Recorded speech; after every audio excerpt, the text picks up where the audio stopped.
Welcome, everyone, and thank you for joining us in another episode of Highwaymen Social. Today, I have with me a very special guest, Jeterr, who played an important part in the Highwaymen movie. You played the part of Julius, Yes. right? Yes. Okay, and you brought all of that energy of that guy Definitely. who was razzing the Highwaymen, giving them a hard time, dragging them along the whole way. Okay, and you really brought that to life. I have to say. I appreciate that. I would say we all did. They was giving me a hard time too as well. They were. It was going back and forth. At one point, I didn't know if it was acting or if it was real life. So Okay. definitely was cool. What does it feel like to be? And this is your first period piece. Yeah, first period piece. First period piece. Yeah. So you're going back in time for the first time, having to play the part of a real live person. Correct. And having to research that part. Yeah. What did it feel like, and what does that mean to you to be part of? You met Kelvin, and you met Kelvin on set for the first time, right? Yes. You heard his grandfather's story. Talked to Al.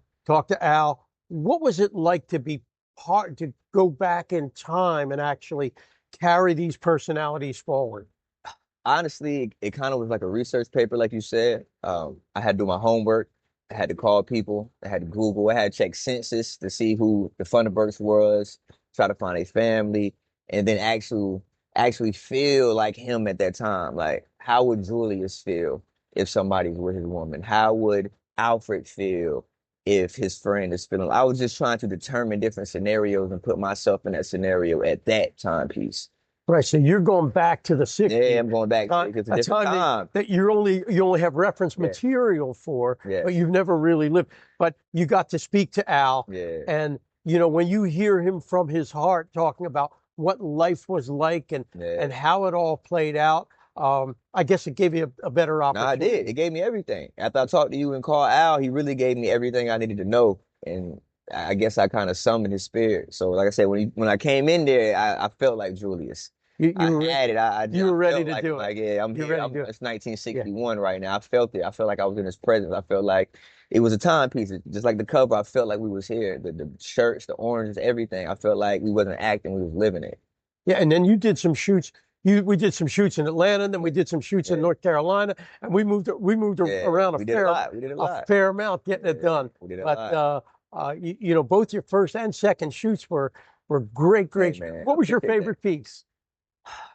You talking about as far as artwork or scenes? Yeah, all the scenes.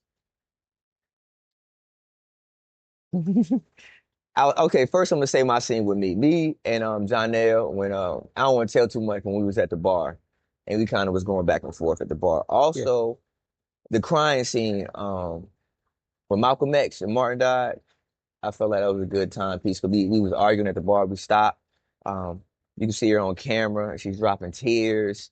She's giving real emotion. Like, I was behind the camera. Actually, I felt like I was about to cry. I felt like I was there. That's why I said it was different. It was a timepiece, but I feel like it was right now. I feel like we was living it. We was going through it. So and it really just injected a whole nother subject into an important subject. Yeah, it was a great time. Well, thank you very much. Really appreciate everything you did for the movie.